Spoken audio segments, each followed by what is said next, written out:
Hello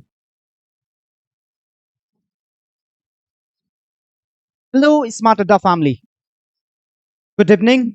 नमस्कार, आदाब, अस्सलाम वालेकुम। तो कैसे हैं आप लोग? जैसा कि आपको वादा किया गया था कि आपकी क्लासेस शेड्यूल कर दी जाएगी, तो आज मैं आपके लिए लेके आया हूं ज्योग्राफी। सबसे पहले हम लोग समझने की कोशिश करेंगे स्मार्ट अड्डा के इस यूट्यूब चैनल पे कि ज्योग्राफी जो है वो कौन कौन शब्द से मिलकर के बना है। तो चलते हैं।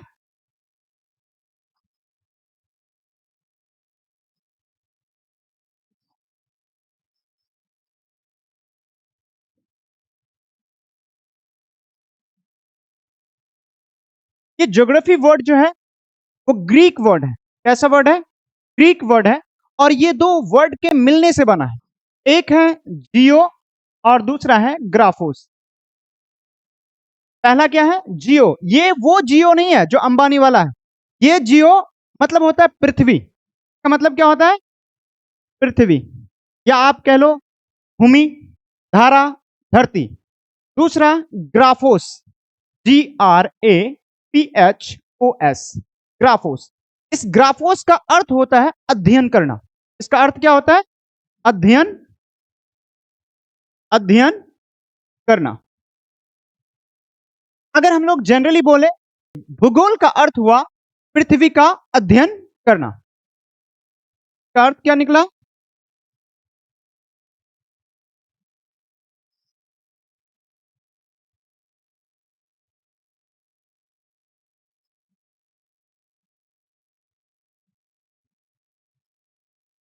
ज्योग्राफी का अर्थ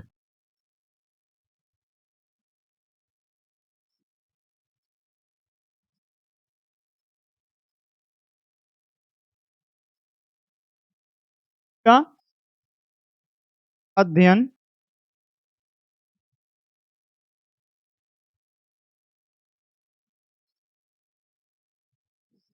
तो सबसे पहले हम लोग समझते हैं कि ज्योग्राफी जो है वो दो ग्रीक वर्ड के मिलने से बना है। एक है जियो, दूसरा है ग्राफोस।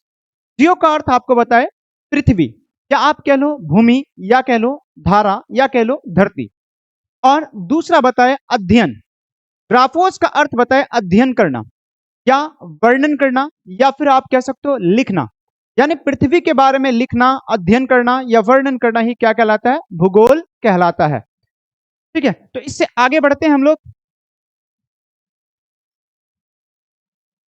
हम लोग जानते हैं कि भूगोल का जनक किसको कहा जाता है। भूगोल का जनक आखिर कहेंगे हम लोग किसको? इसका भी तो कोई फादर होगा। तो हिकेटियस को क्या कहा जाता है? भूगोल का जनक कहा जाता है।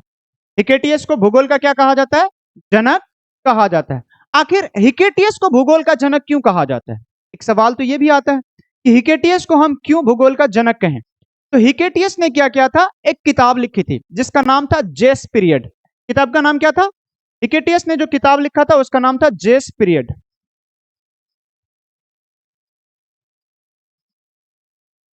जेस पीरियड। इसका हिंदी रूपांतरण होता है पृथ्वी का वर्णन। पृथ्वी का वर्णन। यानी इस किताब में हिकेटियस ने पृथ्वी के बारे में व्यवस्थित तरीके से बताया था, क्रमबद्ध तरीके से बताया था, जिस वजह से हिकेटियस को ज्योग्राफी का बाप कहा जाता है, फादर कहा जाता है। उसके बाद ज्योग्राफी शब्द का सबसे पहले प्रयोगकर्ता कौन था, यानी किसने सबसे पहले ज्योग्राफी शब्द का प्रयोग किया था? तो उस व्यक्ति का नाम था इरेटोस्थनीज। इरेटोस्थनीज। और इरेटोस्थनीज को व्यवस्थित भूगोल का जनक कहा जाता है। इरेटोस्थनीज को क्या कहा जाता है? व्यवस्थित भूगोल का जनक कहा जाता है। और भूगोल शब्द का सबसे पहला प्रयोगकर्ता भी इरेटोस्थनीज है। चलते हैं थोड़ा आगे। तो हम लोग पढ़ेंगे भूगोल के प्रकार, यानी ज्योग्राफी के प्रकार। यानी इनको कितने हिस्सों में हम लोग बांट के पढ़ेंगे? तो ज्योग्राफी को जनरली हम लोग दो हिस्सों में बांटेंगे।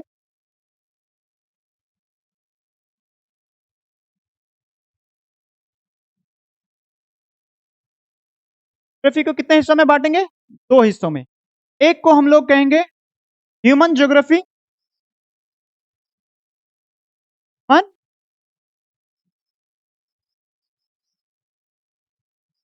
ह्यूमन ज्योग्राफी, इसको हिंदी में कहते हैं मानव भूगोल। क्या कहते हैं? मानव भूगोल। दूसरा क्या है? एक है physical geography. Physical geography, physical geography को कहते हैं भौतिक भूगोल। भौतिक भूगोल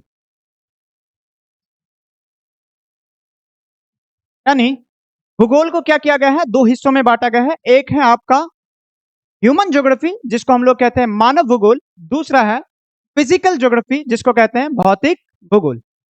समझने की कोशिश करेंगे हम लोग मानव भूगोल, कि मानव भूगोल के अंतर्गत हम लोग किसके बारे में अध्ययन करते हैं। तो मानव भूगोल यानी इसके अंतर्गत पृथ्वी पर मानव द्वारा निर्मित सांस्कृतिक पक्षों का अध्ययन किया जाता है। यानी मानव भूगोल जो है, यानी भूगोल का वह खंड है जिसके अंतर्गत हम लोग पृथ्वी पर मानव द्वारा निर्मित, यानी इंसान के द्वारा जो भी चीजों का निर्माण किया गया है, उनके सांस्कृतिक पक्षों का क्या करते हैं? अध्ययन करते हैं। जैसे आप यहां देख सकते हो उद्योग, उनके अलावा परिवहन, कृषि, ऊर्जा और भी बहुत सारी चीजें हैं जिनका हम लोग अध्ययन करते हैं। अब हम लोग चलते हैं कि इस मानव भूगोल यानी जिसको हम लोग कहते हैं ह्यूमन ज्योग्राफी, इनके जनक कौन है। तो ह्यूमन ज्योग्राफी के जनक जो है उनका नाम है फ्रेडरिक रैटजेल। याद रखेंगे, फ्रेडरिक रैटजेल। चलते हैं इसके बाद हम लोग मानव भूगोल के बाद फिजिकल ज्योग्राफी की तरफ, जिसको हम लोग हिंदी में कहते हैं भौतिक भूगोल। समझने की कोशिश करेंगे भौतिक भूगोल को, कि भौतिक भूगोल जिसको हम लोग हिंदी में कहें फिजिकल ज्योग्राफी, इसके अंतर्गत क्या करते हैं? पृथ्वी पर प्राकृतिक पक्षों का अध्ययन किया जाता है, जैसे जल, वायु, पर्वत, वन, पठार, मिट्टी और भूमि इत्यादि के बारे में इसमें क्या किया जाता है? अध्ययन किया जाता है। अब इस फिजिकल ज्योग्राफी जिसको हम लोग कहते हैं भौतिक भूगोल, इनके भी तो कोई जनक होंगे। तो इनके जनक का नाम है अलेक्जेंडर वान हम्बोल्ट। अलेक्जेंडर वान हम्बोल्ट को क्या कहा जाता है? भौतिक भूगोल यानी फिजिकल ज्योग्राफी का क्या कहा जाता है? जनक कहा जाता है।